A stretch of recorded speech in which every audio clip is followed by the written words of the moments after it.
Build the strongest 11. எல்லாருமே strongest 11 ready பண்ணுறது தான். நம்ம சேனல்லே நம்ம வீடியோவே நிறையா பண்ணியிருக்கோம். ஸ்ட்ராங்கஸ்ட் 11 டெவலப் பண்ணுவோம், இந்த டீம் கூட இந்த 11s இருந்தால் எப்படி வின் பண்ணுவோம் அப்படின்னு சொல்லி தான். ஸோ இந்த வீடியோவும் அதே ஸ்ட்ராங்கஸ்ட் 11 தான் பில்ட் பண்ண போகிறோம். பட் கொஞ்சம் ஒரு ஸ்டைல் மாற்றி, அதாவது நம்ம சின்ன வயசுல வந்து குலுக்கு சீட்டு விளாண்டுருப்போம். அந்த குலுக்கு சீட்டு ஃபார்மேட்ல நம்ம வந்து நம்மளோட லக்கை வச்சு ஒரு 11 ஃபார்ம் பண்ண போறோம். நம்ம லக்கு சும்மாவே கிழிஞ்சிடும். இதுல இன்னும் இந்தியாவுக்காக நமக்கு லக்கு எப்படி இருக்கு அப்படின்னு சொல்லி பார்க்க தான் போறோம். ஏன்னா நம்மகிட்ட அத்தனை ஷீட்டை எடுத்து வச்சிருக்கோம். அடுத்து இப்போ ஒரு ஆப்போனண்ட் கூட வச்சுக்கிறோமே, எடுத்தோடனே இந்தியாவுக்கு ஸ்ட்ராங்கஸ்ட் ஆப்போனண்ட்னா ஆஸ்திரேலியாவோட 11s தான். ஸோ ஆஸ்திரேலியாவோட 11ஸை அகெயின்ஸ்டா இந்தியாவோட 11s எப்படி இருக்க போகுது அதுதான் இந்த வீடியோவில் பார்க்க போகிறோம். ஃபர்ஸ்ட் இந்தியாவோட 11s மொத்தம் 11 பேர். ஓகே, சீட்டை எடுத்துட்டோம்னா அதுலேயே தெரிஞ்சிடும் யாரை வச்சு நம்ம என்ன பண்ண போகிறோம்ட்டு. ரேண்டமாக தான் நம்ம ரேங்க் பண்ண போகிறோம். 11 பேரில் எடுத்தோடனே ஓப்பனர் இதான் அப்படி பண்ணலாமா இல்லை இப்படி பண்ணலாமா அப்படின்றது ஒரு யோசனை இருக்கு. பட் ஃபர்ஸ்ட் எப்பவும் போல கரெக்டாக ஒரு குரூசியலில் போயிடும். ஓகே, எடுத்தோடனே ஃபர்ஸ்ட் வந்திருக்கவர் ஹர்திக் பாண்டியா வந்து நம்ம வந்து ஃபினிஷர் ரோலுக்கு கொடுத்துருவோம். ஏன்னா ஹர்திக் பாண்டியா வந்து ஒரு நல்ல தலை சிறந்த ஃபினிஷர். ரோஹித் சர்மா கேப்டன்ஷிப்ல பார்த்துருப்பீங்க. அவரோட கேப்டன்ஷிப்லாம் பார்க்க வேண்டாம். ரோஹித் சர்மா கேப்டன்ஷிப்ல பார்த்தீங்கன்னா ஹர்திக் பாண்டியா சூப்பரா ஃபினிஷ் பண்ணியிருப்பாரு. ஸோ ஆஸ்திரேலியாவுக்கு அகெயின்ஸ்டா ஹர்திக் பாண்டியா வந்து நம்ம எவ்வளோக்கு எவ்வளோ கீழே இறக்குறோமோ அவ்வளோக்கு எவ்வளோ அவருக்கும் நல்லது, இந்தியன் டீமுக்கும் நல்லது. ஸோ நான் ஹர்திக் பாண்டியா வந்து 6th பிளேஸ்ல வைக்கிறேன். ஸோ ஹர்திக் பாண்டியா 6வது இடம். ஓகே, அடுத்த ஆள் எடுப்போம்ப்பா. அடுத்த ஆள் யாருன்னு பார்ப்போம். சச்சின். கடவுளே வந்திருக்காரு. சச்சின் வந்திருக்காரு. சச்சின் கடவுள். எப்பவும் போல அவர் ஓப்பனிங்ல இருப்போமா இல்லை என்ன பண்ணணும், ஓகே ஓப்பனிங் தான். சச்சின்னாலே ஓப்பனிங் தான். ஸோ சச்சின் வந்து ஓப்பனிங் 1 நம்பர். சச்சின் 1, ஹர்திக் பாண்டியா வந்து 6. ஏன்னா ஞாபகம் வச்சுக்கணும், ஒரு சில இது நம்பர் வந்து மறந்துட போகுது, அதனால ஞாபகம் வச்சுக்கிறேன். ரிப்பீட்ல சொல்றேன், தப்பா எடுக்காதீங்க. யுவராஜ் சிங் எல்லாம் ஃபினிஷரா வந்துகிட்டு இருந்தா என்னதான் பண்றது. Okay, Yuvraj Singh middle order பேட்ஸ்மேனும் கூட தான். ஏன்னா வந்து கெரியர் ஆரம்பிச்ச புதுசுல ஸோ அவர் மிடில் ஆர்டர்ல தான் இருந்தாரு. யுவராஜ் சிங் வேற எங்க உட்கார வைக்க. சரி, ஓகே, 4th பிளேஸ் கொடுத்துருவோம். யுவராஜ் சிங் வந்து ஒரு லெஃப்ட் ஹேண்டர். ஸோ வந்து யுவராஜ் சிங் வந்து 4th பிளேஸ். அப்போ ஃபர்ஸ்ட் ஹர்திக் பாண்டியா 6வது இடம், சச்சின் முதல் இடம், யுவராஜ் சிங் வந்து 4வது இடம். ஓகே, ரிப்பீட்ல சொல்லிக்கிட்டே இருக்கிற மாதிரி தான் இருக்கு. என்ன பண்றது, ஏன்னா நம்ம மறந்துடும், அந்த ஆர்டர் மறந்துடும்ன்றதுக்காக. ஜாகிர் கான் ஓப்பனிங் ஸ்பெல்லுக்கு ஒரு லெஃப்ட் ஹேண்டர் கிடைச்சிட்டாரு. ஓகே, இவரை வந்து நம்ம 9, 10, 11 9, 10, 11. ஓகே, நம்ம எப்பவும் போல ஜாகிர் கானை 10th கொடுத்துருவோம். ஒரு 11th ஒரு 9th இன்னும் கொஞ்சம் ஒரு நல்ல ஓப்பனிங்க்கு ஃபினிஷிங் பவுலருக்கும் ஜாகிர் கான் கூட இன்னொரு ஸ்பெல் போடுறதுக்கும் இன்னொரு பவுலரை கொண்டு வரும். So 9th place Zaheer Khan. இப்போ பார்த்தோம்னா ஹர்திக் பாண்டியா 6, சச்சின் 1, யுவராஜ் சிங் 4, ஜாகிர் கான் வந்து 9, 10. பார்த்தீங்களா, மறந்துடுறேன். இதனாலதான் நான் திருப்பி சொல்லிக்கிட்டு இருக்கேன். இப்போ யாரும் எடுப்போம். ஓகே, சேவாக். வாவ், எனக்கு என்னமோ 2011 வேர்ல்ட் கப் ஸ்குவாட் அப்படியே வந்து ரீட்டைன் ஆகிட்டு இருக்கு. சச்சின், சேவாக் ஓப்பனிங், அவ்வளோதான். இதுக்கு மேலே என்ன வேணும். சேவாக் வந்து 2வது இடம், சச்சின் ஓப்பனிங், சேவாக் 2வது, 4வது இடத்துல யுவராஜ் சிங், கரெக்ட் 6ல் ஹர்திக் பாண்டியா, 9வது இடத்துல 10வது இடத்துல ஜாகிர் கான். ஓகே, வர ரொம்ப மறதி வருது. ஸ்கூல் வயசுல தான் மறதி இருக்குன்னு பார்த்தா இப்போவும் மறந்துகிட்டு இருக்கேன். என்ன ஒன்று சொல்றீங்க, அந்த லெவலில்.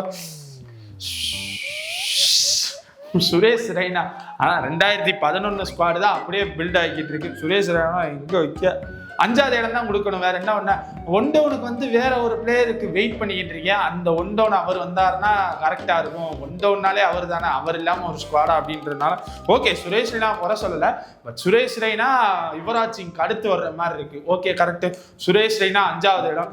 எப்போ பவுலர்ஸ் வர நான் இதை வச்சே போய்கிட்டு இருந்தேன்னா என்ன பண்றது. இப்போ வரைக்கும் யார் முடிஞ்சிருக்கு. Sachin opening, Sehwag opening, 4th Yuvraj Singh, 5th Suresh Raina, 6வது ஹர்திக் பாண்டியா, 9 ஜாகிர் கான். 9 இல்ல 10 ஜாகிர் கான். இந்த மறதிக்கு ஏதாச்சும் ஒரு இது மருந்து இருந்துச்சுன்னா அதை கீழே கமெண்ட்ல சொல்லுங்க. அதை சாப்பிட்டாச்சு ஞாபகம் வருதுதான் பார்ப்போம். புவி.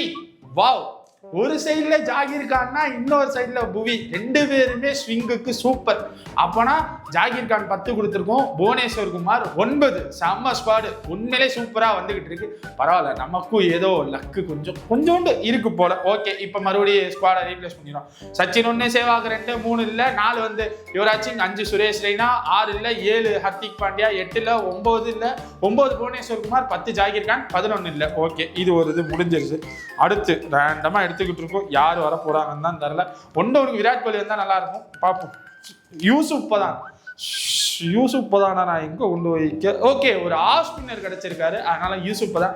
இன்னொன்னு பேட்டிங் டெப்த் கீழே போய்கிட்டு இருக்கு. எங்க கிட்டத்தட்ட புவனேஸ்வர் குமாருக்கு மேல வரைக்கும் புவனேஸ்வர் குமாரே பேட்டிங் ஆடுவாரு, அந்த லெவலுக்கு இருக்கு. யூசுப் பதான் எங்க வைக்க.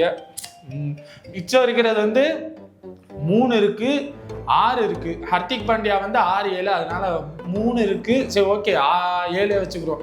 3, 7, 9, 10 முடிஞ்சிருச்சு. 3, 7, 8 இருக்கு. இந்த 3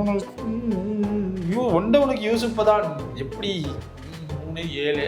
சரி, ஓகே, யூசுப் பதான் வந்து 7வது இடத்துக்கு தள்ளி விட்டுருவோம். ஹர்திக் பாண்டியா 6 இல்லை யூசுப் பதான் 7. ஸோ அந்த மாதிரி மாறி வச்சுக்கலாம். யூசுப் பதானும் முடிஞ்சிருச்சு. இப்போ நமக்கு தேவை ஒரு ஒன் டவுன் பேட்ஸ்மேனு, ஒரு பிரைம் டைம் பவுலரு. இன்னும் நம்ம டீமுக்கு விக்கெட் கீப்பர் இல்லை. என்னது இது, ஒரு விக்கெட் கீப்பர் இல்லாமல் நம்ம இன்னும் கேப்டன் நம்ம முடிவு பண்ணலாம். ஓப்பனிங் சச்சின், அந்த சைடு சேவாக்கு ஒன் டவுன் கிடையாது. அடுத்து யுவராஜ் சிங், அடுத்து சுரேஷ் ரெய்னா, அடுத்து வந்து யூசுப் பதான், அடுத்து ஹர்திக் பாண்டியா. 8 கிடையாது. 9 வந்து நம்ம இவர் புவனேஸ்வர் குமார், 10 ஜாகிர் கான், 11க்கும் இன்னும் ஆள் கிடைக்கல. என்னது இது, கேப்டன் இல்லை, விக்கெட் கீப்பரும் இல்லை, டெத் பவுலரும் இல்லை. இது என்ன? சரி, ஓகே, யாராச்சும் வருவான், பார்ப்போம்.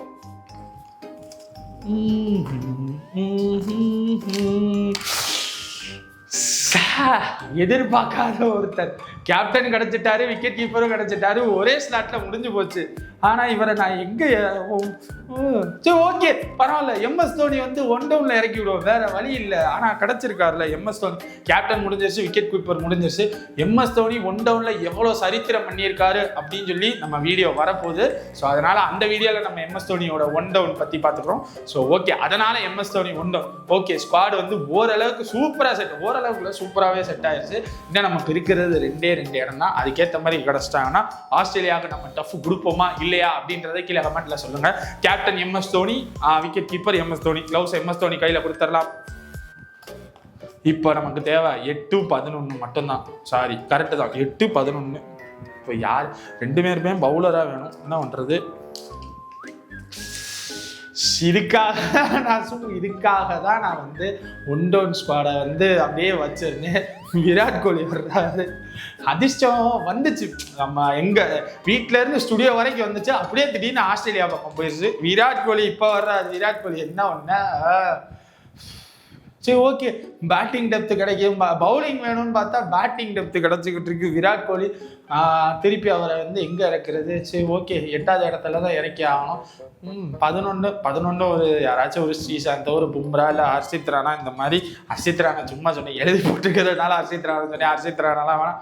ஓகே, விராட் கோலி வந்துட்டாரு. அவரை வந்து 8வது இடத்துல வந்து சூஸ் பண்றோம். வேற வழி கிடையாது. கடைசி சீட்டு எல்லாமே செட் ஆயிருச்சு. ஒரு டெத் பவுலர் மட்டும் கிடைச்சாருன்னா உண்மையிலே நல்ல ஸ்குவாடு. என்ன, விராட் கோலி மட்டும் 8வது இடத்துல பார்த்துக்கலாம், ஒன்றும் சொல்ல. ஒரு நல்ல டெத் பவுலர் நல்லா குலுக்கிட்டு எடுத்தோம்னா ஒரு டெத் பவுலர் கிடைச்சிருக்காரு, பார்ப்போம். உண்மையிலே நமக்கு அதிர்ஷ்டம் இருக்கு. சமி நல்ல, அவ்வளவுதான். 11வது இடத்துக்கு சமி. பவுலர் கோட்டாவை பார்த்தீங்கன்னா புவனேஸ்வர் குமார் 1, ஜாகிர் கான் 2, சமி 3, ஹர்திக் பாண்டியா 4, யூசுப் பதான் ஸ்பின் போடுவாரு, யுவராஜ் சிங் ஸ்பின் ஓடுவாரு. இதுக்கு மேல என்ன வேணும்? செம்ம ஸ்குவாடு. அதாவது இந்தியா ஒரு மாதிரி செட்டில்டு. நம்ம டீம் செட்டில் ஆயிடுச்சு. எப்படின்னா ஓப்பனிங்ல Sachin Sehwag, 1 down MS Dhoni, 2 down Yuvraj Singh, 3 down Suresh Raina, 6வது இடத்துல ஹர்திக் பாண்டியா, 7வது இடத்துல யூசுப் பதான், 8வது இடத்துல மட்டும் கொஞ்சம் அப்படியே எப்படி சக்கரை பொங்கலுக்கு தக்காளி சாஸ் மாதிரி ஆயிடுச்சு. 8வது இடத்துல விராட் கோலி, 9வது இடத்துல புவனேஸ்வர் குமார், 10வது இடத்துல ஜாகிர் கான், 11வது இடத்துல முகமது சமி. செம்ம ஸ்குவாடு. இந்த ஒரு ஸ்குவாடை ஆஸ்திரேலியா ஸ்குவாடு கூட கொண்டு போய் யாரு கூட கம்பீட் பண்ணலாம் அப்படின்றதுனா, லைக் இப்போ எப்படி சொல்றேன்னா, நான் இந்தியாவுக்கு 11 பேர் செலக்ட் பண்ணிட்டேன், அது மாதிரி ஆஸ்திரேலியாவுக்கு நீங்க 11 பேரை இந்த இதுக்கு இந்தியா வர்சஸ் ஆஸ்திரேலியாவுக்கு எதுன்றதை கீழே கமெண்ட்ல சொல்லுங்க. இந்த அளவுக்கு முடிஞ்ச அளவுக்கு டஃப் கொடுங்க. ஏன்னா நாங்க வந்து ரொம்ப டஃப், ரொம்ப ஸ்ட்ராங்கஸ்ட் 11s எடுத்திருக்கோம். அதனால முடிஞ்ச அளவு 11s நீங்களும் கொடுங்க. ஃபார்மேட் சொல்லிடுறேன். ஃபார்மேட் வந்து இது நமக்கு அட்வான்டேஜா இருக்கா, அதனால 50 ஓவர் ஃபார்மேட், 50 ஓவர் ஓடிஐக்கு கிரவுண்ட் எந்த கிரவுண்டு கொடுக்கலாம், என்னோட ஃபேவரட் கிரவுண்டு கொடுப்போம் மெல்போர்ன் பிச்சுக்கு ஏற்ற மாதிரி ஒரு ஸ்குவாடை எடுத்துட்டு கீழே கமெண்ட்ல சொல்லுங்க.